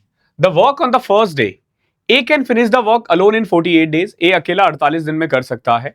If the work gets completed in 11 1/3 days, तो पूछा है बी को 4 गुना काम करने में कितना टाइम लगेगा, ठीक है। देखो, ए और बी कर सकता है, बी ने स्टार्ट किया है काम, जैसे बी ने किया है फर्स्ट डे, फिर सेकेंड डे ए ने, फिर थर्ड डे बी ने, और इस तरीके से कितना दिन चला है? 11 1/3 डेज, ठीक है। क्या मैं कह सकता हूं इसमें बी ने किया होगा 6 दिन काम और ए ने किया है 5 1/3 डेज, ठीक है। पहला दिन बी कर रहा है, तीसरा दिन, 5वां 7वां 9वां 11वां, जितने भी ऑड डेज है बी कर रहा है, और जितने भी इवन डेज है कौन काम कर रहा है? ए कर रहा है। इसका आपको ध्यान रखना है। अभी देखो, A can finish whole work in 48 days. देखो 48 दिन में पूरा काम कर सकता है। मान के चलो ए एक दिन में एक काम करता है, तो टोटल वर्क कितना है? 48। ओके, अभी आप देखो इस 48 में से ए ने 5 1/3 काम किया, यानी 16/3 डेज काम किया, और हर रोज वो एक काम कर रहा है, यानी 16/3 काम ए ने किया है। 48 में से 16/3 घटा दोगे 144, 128/3, यानी जो रिमेनिंग 128/3 डेज है ये किसने किया है? बी ने किया है। यानी 128/3 काम बी ने किया है 6 दिन में। तो यहां से आप ना बी की एफिशिएंसी निकाल सकते हो 128 अपॉन में 18, 2 से कट करोगे 64 अपॉन में 9। ये बी की एफिशिएंसी है, यानी बी एक दिन में इतना काम करता है। बी एक दिन में इतना काम करता है। आपसे क्या पूछा है? B alone can finish 4 times of the same work, यानी अगर बी को 48 का 4 टाइम्स करना पड़े और वो एक दिन में कितना कर रहा है 64/9, 16 तिया 4, 4 से 4 कटा 9 ऊपर जाएगा 27 डेज। बहुत ही बेहतरीन क्वेश्चन है।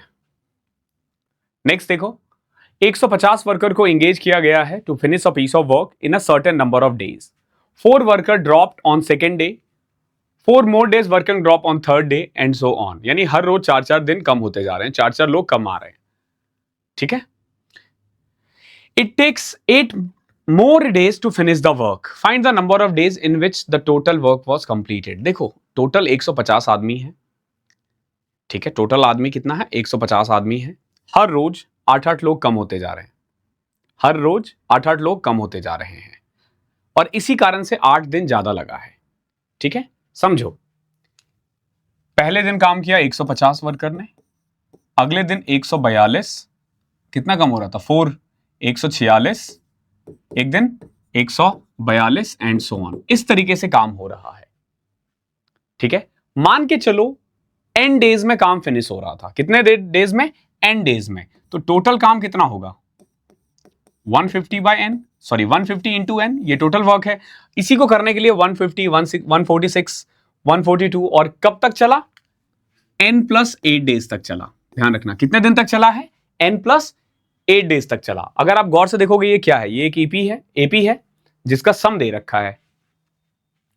क्या मैं ये कह सकता हूं कि Sn is equal to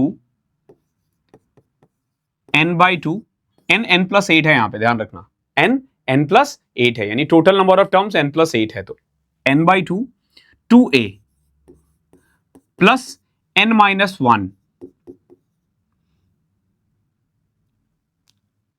n-1 d कितना आ रहा है -4। इसको सॉल्व कर दोगे आपका आंसर आ जाएगा। ठीक है, कैसे आएगा देखो, इधर गया 300n is equal to n+8 into में 300 -4n -28। ठीक है, ये थोड़ा सा कैलकुलेटिव है। 300n इज इक्वल टू 300 में से 28 गया तो 272, 272n -4n स्क्वायर और 8 से करोगे तो 250 इंटू में 8 2000, 20 × 160 76, 2176 -32n। थोड़ा सा आपको फैक्टर में इसमें दिक्कत आ सकती है। अगर मैं इनको इधर ले आऊं 4n स्क्वायर पॉजिटिव आ जाएगा, प्लस में 300n, 272 में 32 घटाओगे 230 40 -240n -2176, तो यह आ जाएगा आपका 4n स्क्वायर प्लस में 60n -2176 is equal to 0, n square plus में 4 से कट करोगे 15n, 4 पंचे 20, 554। देखो मेन है कि हमें ना अब 544 का फैक्टर करना है।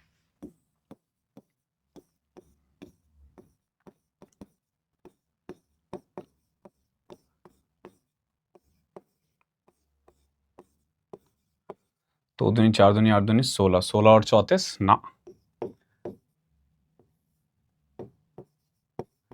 2 दूनी 4 दूनी 8 दूनी 16, 32 और 17 आ गया ना इसका फैक्टर।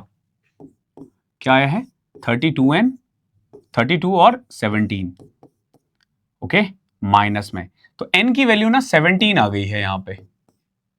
ओके n की वैल्यू कितनी आ गई है 17, एक 32 आ रही है माइनस में और एक 17 आ रही है। तो अगर n की वैल्यू 17 है तो आपसे क्या पूछा, find the number of days in which the work was completed.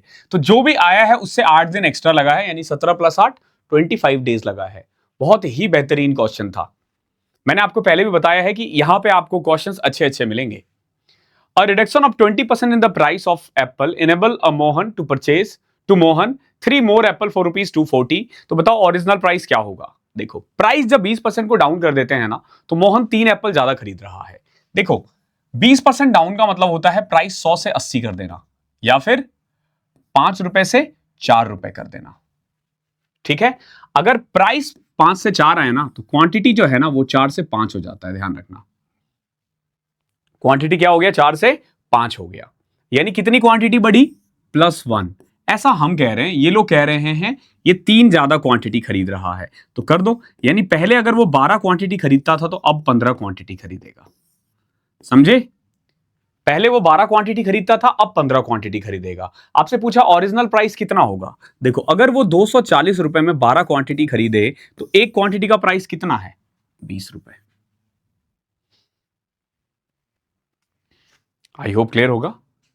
Atul ने 12,000 रुपए लिए हैं और एग्री टू पे 4,800 eight the end of first year, 9,240 eight the end of second year. What is the rate of interest compounded annually. आपसे पूछा बताओ interest rate क्या होगा। देखो 12,000 रुपए लिया है, ओके, कंपाउंड इंटरेस्ट पे पहले साल उसने 4800 रुपए लौटाए हैं और दूसरे साल 9,240 रुपीज लौटाए हैं। ओके, ध्यान रखना, पहले साल उसको 12,000 पे इंटरेस्ट देना है, 12,000 का जो भी रेट होगा, आर मान लेते हैं रेट, काइंड ऑफ 120 आर। ठीक है, इतना इसको एज अ इंटरेस्ट देना है, याद रखना इस चीज का। लेकिन इसने क्या किया, 4,800 रुपीज पे कर दिया है फर्स्ट ईयर और सेकेंड ईयर 9,240 पे किया। अगर आप टोटल देखोगे ना, तो इसने 9,413 14,040 रुपए दिया है, 14,040 रुपए दिया है, यानी 2,040 रुपए एक्स्ट्रा दिया है। देखो ऐसे क्वेश्चंस को ना हमें ऑप्शन के साथ जाना चाहिए। किसके साथ जाना चाहिए, ऑप्शन के साथ। बट यहां तो क्वेश्चन में ऑप्शन है ही नहीं, तो मैं आपको बेसिक्स करवा देता हूं इसका क्या है। ठीक है, देखो पहले साल 12,000 पे R% यानी 120 आर। ठीक है, 120 आर देगा इंटरेस्ट, याद रहेगा। अभी देखो 12,000 में 120 आर अगर ऐड करोगे, तो टोटल जो पैसा आ जाएगा ना, वो ये आ जाएगा। इसमें से भाई ने क्या किया, 4,800 रुपीज पे कर दिया। कितना, 4,800 रुपीज पे कर दिया, और बचे हुए पे भाई क्या करेगा, R% इंटरेस्ट और दे देगा।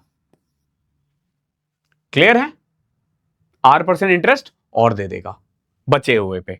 यानी कितना देगा, देखो 12,000 में से 4800 घटाओगे तो 72 आएगा, 7200 का R% 72 आर प्लस में 6R²/5। देखो पहले साल इतना इंटरेस्ट दिया गया है, दूसरे साल इतना इंटरेस्ट दिया गया है। अगर मैं टोटल इंटरेस्ट को ऐड कर दूं ना, तो इंटरेस्ट है 2,040 रुपए। इसको अगर कोई सॉल्व कर देता है तो आंसर आ जाएगा, बट ऑब्वियस ही बात है आंसर ऑप्शन के साथ जाओगे तो ज्यादा इजी आएगा, अदरवाइज मुश्किल है। ठीक है, यहां पे आप देखो आर की हमें एग्जैक्ट वैल्यू पुट करनी पड़ेगी, जो थोड़ा सा टफ है। ऐसा नहीं कि बहुत ज्यादा टफ है, लेकिन थोड़ा सा तो टफ है। ठीक है, इसको हम इजी कर सकते हैं क्या, देखो कैसे, 6R²/5 प्लस में 192R minus 2040 is equal to 0।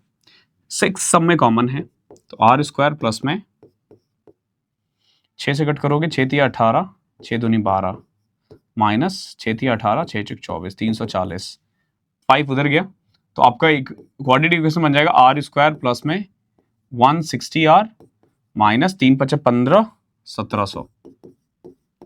ठीक है, फैक्टर करोगे 170 माइनस 10। ठीक है, ये फैक्टर बनेगा, आर की वैल्यू 10 आ जाएगी। ठीक है, 10%। ऐसे क्वेश्चंस की खासियत यही होती है कि ऑप्शन से हो जाता है, इजीली हो जाते हैं। ठीक है, अगर तरीके से जाओगे तो ऐसे। 4 years ago, the average age of a family of 4 members was 16 years. A baby is born today. What will be the present age of 5 members? देखो आज से 4 साल पहले 16 था, आज इन्हीं चारों का ना 4 4 ऐड कर दो, यानी आज जो इनका एज होगा ना वो 20 होगा, इन चारों का। सम कितना हुआ 80। ओके, एक बच्चा आज पैदा हो गया, उसकी उम्र आज कितनी है 0। अब मेंबर हो गए 5, मेंबर कितने हो गए 5, सम तो 80 है। अगर इस बच्चे को छोड़ देता ना तो एवरेज होता 20, लेकिन बच्चे को भी ऐड करना है तो सम 80 है, 80 को 5 से डिवाइड करोगे 16 आएगा आंसर। नेक्स्ट क्वेश्चन देखो, बहुत ही प्यारा क्वेश्चन है, ट्रिपलेट एलिगेशन कहते हैं इसको। एक व्यक्ति ना 3 प्रकार की धातुओं जिनका मूल्य क्रमशः 67, 86 और 106 रुपए प्रति ग्राम है, उसे किस अनुपात में मिलाएगा ताकि जब वो 102 रुपए 30 पैसे में बेचे तो उसे 10% का लाभ हो। एक तो ध्यान रखना, ये सेलिंग प्राइस दे रखा है, इतना पे बेचने पे उसे 10% का प्रॉफिट होता है, तो पहले आप कॉस्ट प्राइस निकाल लेना। कैसे? देखो 10% का प्रॉफिट हो रहा है, यानी 102 रुपए 30 पैसा जो है ये 110 की वैल्यू है, तो बताओ 100 की कितनी होगी। ऐसे हम कर देंगे तो ये आ जाएगा 11 नंबर 99, 11 तिया 33 इंटू में 10, यानी कॉस्ट प्राइस है 93। तो मोटा मोटी आपसे ये पूछना चाहता है कि 3 टाइप का गेहूं है या कोई भी सामान है। टाइप ए जो है वो 67 रुपीज है, टाइप बी जो है वो 86 है, टाइप सी जो है वो 106 है। टाइप ए बी सी को किस अनुपात में मिलाया जाए ताकि कंबाइंड जो कॉस्ट प्राइस आए ना वो 93 आए। देखो कंबाइंड 93 आए। अब एक चीज ध्यान रखना, ये जो 93 है ना ये किन्हीं दो के बीच में होगा। जैसे देखो ए और सी के बीच में 93 है, बी और सी के बीच में है, बट ए और बी के बीच में नहीं है। तो हमें ना एलिगेशन ए और सी, बी और सी के बीच में लगाना है। फॉर एग्जाम्पल देखो 93 में से 26 घटा, 67 घटाए 26, 106 में घटाए 13, यानी कि ए और सी का रेशियो आ गया 13:26। 13:26 को अगर आप मिनिमम लिखोगे तो 1:2 आएगा। ध्यान रखना हमेशा मिनिमम फॉर्म में लिखना, मिनिमम 1:2। ए और सी का रेशियो 1:2 आ गया। अब बी और सी को देखो, इसमें से घटाया 13 आएगा और 13 में से 86 घटाया 7 आएगा, यानी सिंपलेस्ट रेशियो क्या आ रहा है 13:7। ट्रिपल एलिगेशन में ना हमें मल्टीप्लाई नहीं करना होता, पड़ोसियों को कब्जाना नहीं होता, पड़ोस में बैठना नहीं होता, उसमें 0 लिख दो, कुछ नहीं मिलेगा। अब देखो 1 + 0 1, 13 और 9, 1, 13 और 9 आपका आंसर है। इसको हम बोलते हैं ट्रिपल एलिगेशन।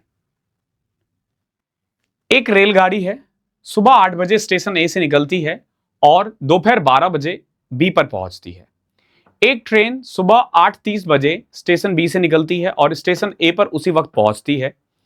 तो आपसे पूछा है जब रेलगाड़ी स्टेशन पर बी पर पहुंचती है वे एक दूसरे से किस समय मिलती है, यानी बीच में वो लोग कब मिलेंगे। देखो एक 8 बजे निकला और 12 बजे पहुंचा, कौन? एक रेलगाड़ी जो स्टेशन ए से निकला है, मान लो टाइप ए वाला जो है उसको 4 घंटे लगे हैं, और जो सुबह 8:30 पे निकला है ना वो भी 12 पहुंचा, उसको यानी 3.5 घंटे लगे। यानी कि टाइम का जो रेशियो है ना 3.5 आ रहा है, टाइम का रेशियो 4 और 3.5 है, तो स्पीड का रेशियो क्या आ जाएगा 3.5 और 4 यानी 7:8। हमारा पहला काम है स्पीड का रेशियो निकालना, 7 और 8। इसी को हम स्पीड मान लेते हैं, मानने में क्या रखा है, 7 और 8 स्पीड मान लेते हैं। ठीक है, ये 4 घंटे चला है, ये 3.5 घंटा चला है, तो मान के चलो कि इनके बीच का जो डिस्टेंस है ना वो 28 किलोमीटर है। 7 चौके 28, इससे 28 किलोमीटर है। 4.5 घंटे में 7 की स्पीड से। अब देखो ये निकला है ए और ये निकला है बी से, यहां से जो निकला है ना उसकी स्पीड कितनी है 7 किलोमीटर पर आवर। क्या स्पीड है 7 किलोमीटर पर आवर, ध्यान रखना। तो आधे घंटे में वो कितना चलेगा, क्योंकि देखो जो यहां से निकली है ना वो 8:30 बजे निकली है, तो देखो ये वाली ट्रेन 8:30 बजे अप्रोक्स यहां होगी। कितना दूर, अगर वो 7 की स्पीड से जा रहा है तो 3.5 किलोमीटर आगे, यानी अब देखोगे ना इनको 24.5 किलोमीटर जाना है और इनकी स्पीड कितनी है, एक की 8 है, एक की 7 है, यानी 15, यानी इनको इतना टाइम और लगेगा। आवर्स में, मिनट में कन्वर्ट करें 60 से मल्टीप्लाई कर दो, 15 से घटा 4, 24 चौके 96, 2 98, 98 मिनट बाद ये लोग मिलेंगे।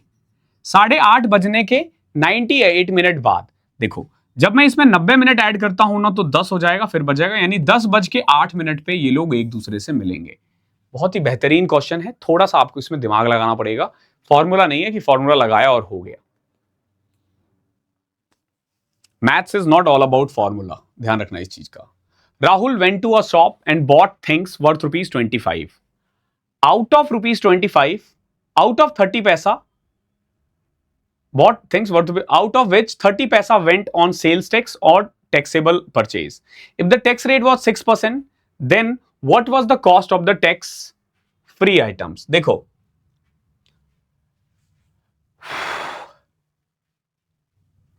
25 रुपए उसने टोटल खरीदे हैं, ठीक है, 25 रुपए का सामान खरीदा है, जिसमें से 30 पैसा इसने टैक्स दिया है, और जिस भी सामान पे इसने टैक्स दिया है ना उस पे टैक्स है 6%। यानी कि ये जो 30 पैसा दिया है ना, ये एक्चुअली में 6 पैसा है, 6% है।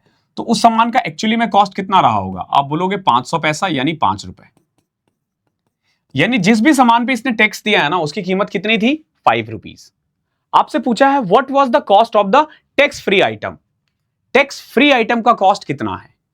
टैक्स फ्री आइटम का कॉस्ट कितना है? तो देखो 25 रुपए का सामान था टोटल, 5 रुपए का इसने नॉन टैक्सेबल आइटम था, यानी 20 रुपए बचे। अब 20 रुपए में से 30 पैसा इसने टैक्स भी तो दिया है ना, यानी 19 रुपए 70 पैसा।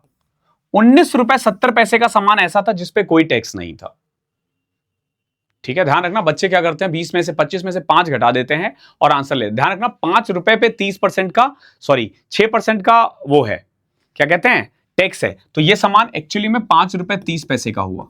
तो 5.3 घटाओगे 25 में से तो 19.7 आ जाएगा। a की power 4 minus 7a square B square plus b की पावर 4 दे रखा है। आपसे पूछा है फाइंड a की क्यूब प्लस b की क्यूब अपॉन में a प्लस b।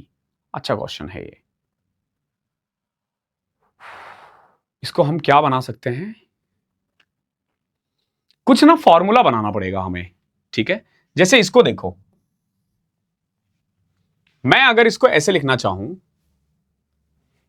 a की पावर 4 प्लस b की पावर 4 प्लस में 2a square B square minus 9a square B square is equal to 84। कोई दिक्कत है आपको? होनी नहीं चाहिए, क्योंकि 2ab square minus 9ab square तो 7a स्क्वायर बी स्क्वायर ही होता है ना।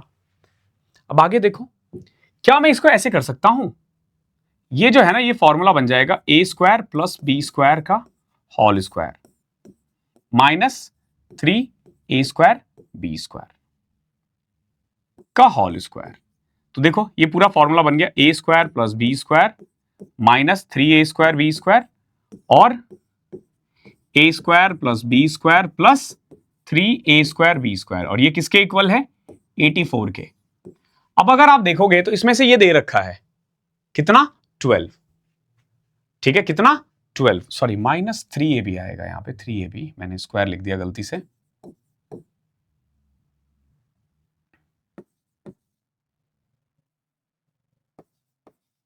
तो इसकी वैल्यू 12 है, तो यहां से आप देखोगे a square plus B square plus 3ab की वैल्यू आ जाएगी 7। बहुत ही बेहतरीन क्वेश्चन है, दिमाग लगाना पड़ेगा। अब देखो a की क्यूब प्लस b की क्यूब का फॉर्मूला क्या होता है?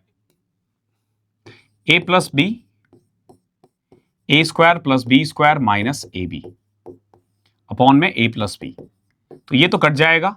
अब हमें a square plus B square minus A B चाहिए। एक चीज ध्यान रखना, a square plus B square plus 3ab 7 है, और a square plus B square minus 3ab जो है ना वो 12 है। तो जब मैं इन दोनों को ऐड करता हूं ना तो double of a square plus B square 24 आ जाएगा, यानी a square plus B square जो आएगा ना वो आएगा हमारा 12। कितना? 12। और ए बी कैसे निकालोगे? अगर मैं इसी में से ये माइनस कर दूं तो minus 6ab is equal to minus 10। यहां से ए बी की वैल्यू आ जाएगी 5/3, तो 12 माइनस 5/3, तो 36 में से 5, 31/3 इज योर आंसर। बहुत ही बेहतरीन क्वेश्चन था, दिखने में ये इजी लग सकता है, एक बार बैक जाके देख लेना। इस 50 के 50 क्वेश्चंस बहुत अच्छे होंगे, मुझे पता है आधे से बच्चे छोड़ देंगे, बोलेंगे डिफिकल्ट है, क्या करना है, एसएससी ऐसा पूछता नहीं है। अरे तो जब जो एसएससी पूछता है ना, अगर आप कोई बच्चा उसी की तैयारी करता है ना तो वो कर ही नहीं पाएगा जिंदगी में एसएससी। आपको थोड़े अच्छे क्वेश्चन सॉल्व करने पड़ेंगे, मैथ सीखनी है तो। अभी इसी को देखो, average age of a cricket team of 11 player is the same as it was 3 years back, because 3 of the player whose current average age of 33 year were replaced by 3 youngster. The average age of the newcomer is, देखो ये क्या हो रहा है, 11 प्लेयरों का जो average था ना 3 साल पहले, आज भी वही है। क्यों? क्योंकि तीन बंदे जिनका एज 33 है वो रिप्लेस हो गए 3 नए स्टूडेंट से। अब बताओ ऐसे क्वेश्चन का आंसर ना अगर कोई बच्चा समझदार होगा ना वो सीधा पुट कर देगा। अब बोलेगा सर ये कैसे किया आपने? देखो 11 बंदे थे 3 साल पहले, आज इन सभी का उम्र ना 33 ऐड हो चुका होगा। 11 बंदे थे, सबका उम्र 3-3 साल बढ़ गया, यानी टोटल 33। अब 3 बंदे चले गए जिनका एवरेज था 33, यानी ऑन एन एवरेज उन तीनों का जो वजन था ना 33 था, जो भी एज था। क्लियर है? अब ये जो 33 बढ़ा ना, 33 के 3 गए तो एक को तो ये नलिफाई करेगा, यानी आप कह सकते हो कि ये -66 गए हैं, यानी 66 साल। जो 3 बंदे थे ना, या यूं कह लो कि ये जो 3 बंदे गए ना, ये एवरेज से 66 साल कम थे, वो गए हैं। अब जो नए बंदे आए हैं ना 3, वो इतना ही लेकर आए हैं, और अगर इसको तीनों में इक्वली डिस्ट्रीब्यूट कर दोगे तो 22 आ जाएगा। ओके, ये थोड़ा सा कंसेप्ट है, अगर आपने एवरेज देख रखा है तो आप कर पाओगे, नहीं तो आप नहीं कर पाओगे। ठीक है, अगर हम बेसिक से करें तो देखो, 11 बंदे थे, एवरेज मान लो P 11 P। ओके, आज इनका एवरेज कितना होगा? आज इनका एवरेज होगा 11 P + 3। इसमें से 3 बंदे चले गए 99। ओके, 3 नए बंदे आ गए। ओके, 3 नए बंदे गए और 3 नए बंदे आ गए। 3P, इसको C मान लो। बंदा अभी भी 11 है और एवरेज अभी भी P है, एवरेज में कोई चेंज नहीं हुआ है। ठीक है, नाउ देखो 11P + 33 - 99 + 3C = 11P। देखो ये और ये कैंसल आउट हो जाएगा, ये 66 उधर गया, C की वैल्यू 22 आ जाएगी। बेसिक से भी कर सकते हो, लेकिन अगर आपको पता होगा तो आप डायरेक्ट आंसर टिक करोगे, दिमाग में ही हो जाएगा ये question. A man buys 35 mangoes for ₹1। एक बच्चे ने 35 मैंगोज खरीदे हैं ₹1 में।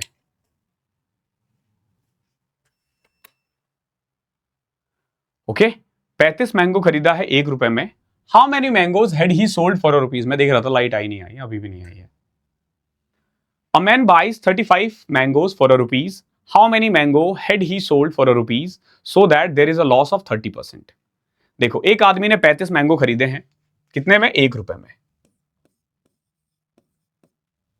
तो उसका कॉस्ट प्राइस क्या हो गया? ₹1.35। अब पूछा है ₹1 में कितना बेचें, ये कॉस्ट प्राइस है, ताकि 30% नुकसान हो, 30% का नुकसान हो। तो यानी जो भी कॉस्ट प्राइस है उसका 70% पे बेचना पड़ेगा। देखो, सिंपल सी बात है, अगर कोई सामान 30% नुकसान पे बिक रहा है तो सीपी और एसपी का रेशियो क्या होना चाहिए? सीपी और एसपी का आप बोलोगे सर 10:7, 10 का सामान 7 में बिक रहा है तभी तो। ठीक है, अगर वो 35 मैंगोज खरीदता है ₹1 में, यानी कॉस्ट प्राइस कितना है? 1/35, तो सेलिंग प्राइस कितना होगा? 10/7 कर दो, ये 35 नीचे आ जाएगा। 1/35P = 10/7। ठीक है, 7 से कटा 5। ठीक है, P उधर जाएगा, 1/50 यानी ₹1 में 50।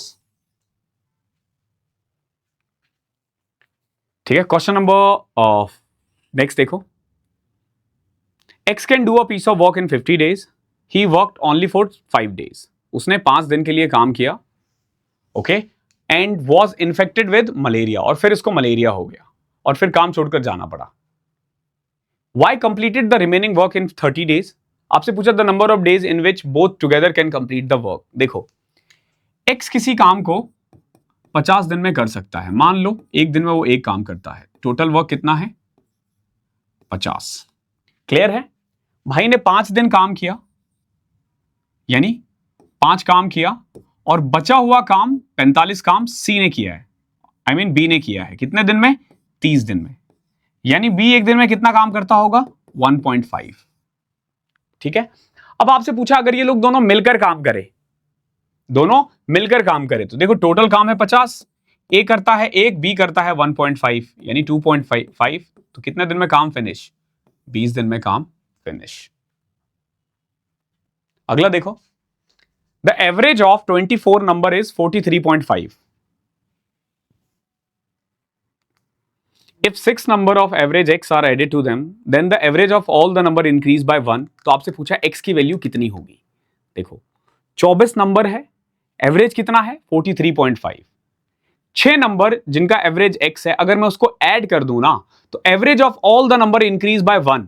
तो पहले तो आपको यह समझ में आना चाहिए कि जो नए बंदे आए हैं ना वो ज्यादा एवरेज लेकर आए हैं, यानी ज्यादा वैल्यू लेकर आए हैं। अब सवाल आता है कितना ज्यादा लेकर आए हैं।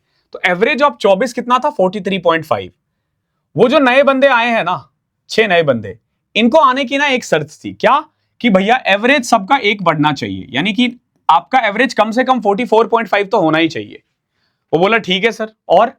और उसने ये बोला कि जो पुराने बंदे हैं ना 24, इन सबका भी एवरेज एक एक बढ़ना चाहिए, यानी कि इन 6 को मिलके ना इतना एक्स्ट्रा नंबर लाना पड़ेगा कि इन 24 का एक एक बढ़ा, यानी कितना एक्स्ट्रा लाना पड़ेगा, 24। कौन लेकर आ रहा है, 6 के 6, यानी हर बंदा ऑन एन एवरेज 4 वजन कह लो या एज कह लो या नंबर कह लो ज्यादा लाना पड़ेगा।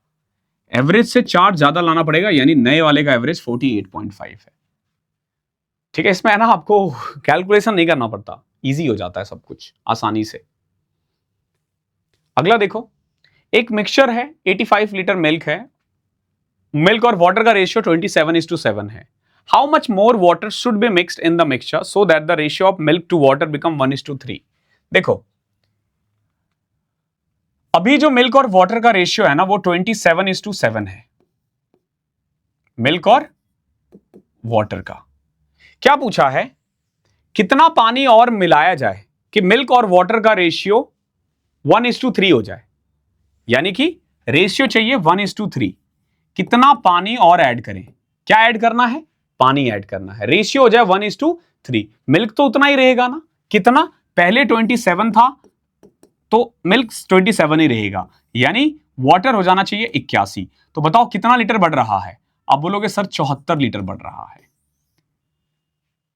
कितनी क्वांटिटी बढ़ रही है, 74, यानी पहले था 34, पहले कितना था 34, अब मान लो कितना हो जाएगा 108। कितना ऐड हुआ 74। ये तो हम कह रहे हैं ना, ये लोग कह रहे हैं पहले 85 था, तो 85 किसकी वैल्यू थी, 34 की, किसकी चाहिए 74 की। देख लो 17 5 85, 17 दूनी 34, 2 से कटा 37, 37 इंटू 5 150 और 35 185, ये इसका आंसर है। नेक्स्ट, ए बी और सी मिलकर किसी काम को 7.5 डेज में कर सकते हैं। सी जो है ना वो 3 गुना काम करता है ए और बी मिलकर, एज ए नहीं, ए से 3 गुना काम करता है। फॉर एग्जाम्पल अगर ए किसी काम को, ए अगर एक काम करता है ना तो सी 3 काम करता है, ध्यान रखना। कोई दिक्कत, आगे देखो, ए बी और सी मिलकर 15/2 में पूरा कर सकते हैं, बी अकेला इसको 15 दिन में कर सकता है। टोटल वर्क आ गया 15, एफिशिएंसी ए प्लस बी प्लस सी 2 और बी की एफिशिएंसी 1 आ गई। तो यहां से आप देखोगे ए और सी की एफिशिएंसी 15 आ रही है, सॉरी 1 आ रही है। आपसे क्या पूछा है, आपसे सिंपल पूछा है कि अगर ए और सी को अकेला काम करना पड़े तो कितना टाइम लगेगा। देखो भैया टोटल काम है 15 और ए और सी मिलकर एक दिन में एक काम कर रहे हैं, तो 15 दिन लगेगा। इसका यहां कोई काम है ही नहीं, इसके बिना ही सवाल हो जाएगा, इजी है ये वाला।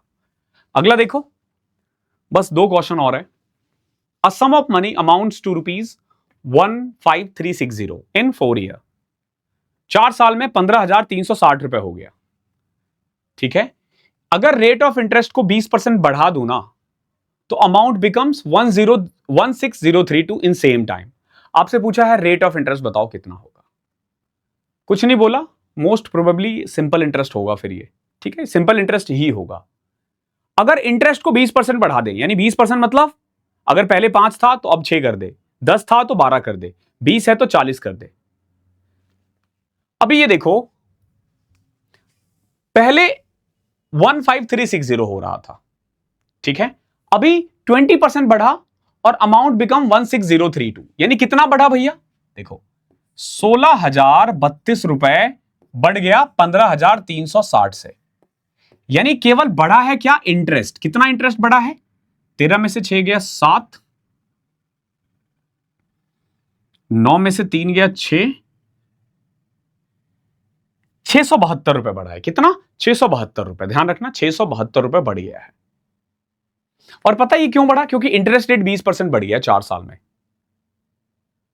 मतलब इंटरेस्ट रेट 20% बढ़ गया है। तो अगर ये नहीं बढ़ता मान लो, या यूं कह लो कि ये 672 क्या है, ये है जो पहले जो टोटल इंटरेस्ट कमाया जा रहा था ना उसका 20%, क्योंकि 20% इंक्रीज बढ़ा तो कमाई भी तो 20% बढ़ेगा ना। तो इंटरेस्ट का 20% बढ़ेगा, ध्यान रखना, टोटल का 20% नहीं बढ़ेगा। फॉर एग्जाम्पल मान लो 100 रुपए पे तुमने 20% लगाया तो 20 रुपए कमाया। अब अगर मैंने इंटरेस्ट 20% बढ़ा दिया तो 20 का 20% 4 रुपए, 100 का 24%। तो आपकी कमाई भले ही आपकी कमाई सिर्फ 4 रुपए बढ़ रही है, इसका 20% नहीं बढ़ रहा, इंटरेस्ट का 20% बढ़ रहा है, ध्यान रखना। तो आप कह सकते हो कि ये जो 672 रुपए है ना, ये क्या है, 672 क्या है, ये 20% है। तो 100% कितना होगा, यानी पहले का इंटरेस्ट कितना था, 3360 रुपए। कितना, 3360 रुपए। यानी पहले इसने 4 साल में टोटल इंटरेस्ट कितना कमाया है, 3360। 3360 इसमें से घटा दोगे 12,000, तो प्रिंसिपल आ गया 12,000। प्रिंसिपल कितना है, 12,000 रुपए। देखो प्रिंसिपल 12,000 आ गया है, टोटल इंटरेस्ट है 3360। अब आपसे पूछा है रेट ऑफ इंटरेस्ट बताओ कितना था। 4 साल में अगर 3360 है तो 1 साल में कितना होगा, 840। बस आप देख लो 840 12,000 का कितना परसेंट है, 2020 से 0 12 से कटा 7। ये ना लाजवाब क्वेश्चन था, लाजवाब क्वेश्चन, बहुत ही बेहतरीन क्वेश्चन था। इजी क्वेश्चन नहीं है ये, टफ क्वेश्चन है, लाजवाब क्वेश्चन है। Last question, a mango juice is made by mixing water and mango concrete in 9:7 ratio. If x liter of water and 3x liter of mango concentrate is mixed in 160 liter of mango juice, then the new ratio become 13:14. What is the quantity of the mango juice? आपसे पूछा mango juice की quantity कितनी होगी। देखो एक mango juice है, उसमें कुछ पानी है और कुछ मैंगो है। वाटर और मैंगो किस रेशियो में भैया, 9:7।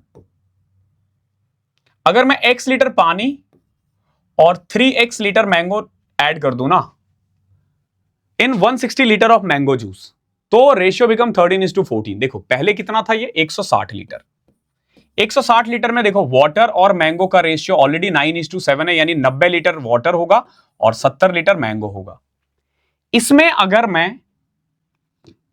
मैं x लीटर पानी और 3x लीटर मैंगो जोड़ दूं ना तो रेशियो बिकम 13:14। कर दो ना सॉल्व, क्या ही तो है, 14 इंटू में 9 126, 14x, 13 इंटू में 7 13 7 91, प्लस में 39x।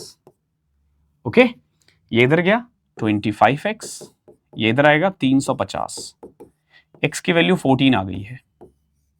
क्या पूछा आपसे, what is the quantity of the new mango juice. तो न्यू मैंगो जूस का क्वांटिटी क्या होगा, तो 14 प्लस 13 27 था, 27x ना, यही था ना, इसमें x की वैल्यू पुट कर दो 14, तो 27 इंटू 14 कितना होगा, 14 दूनी 280।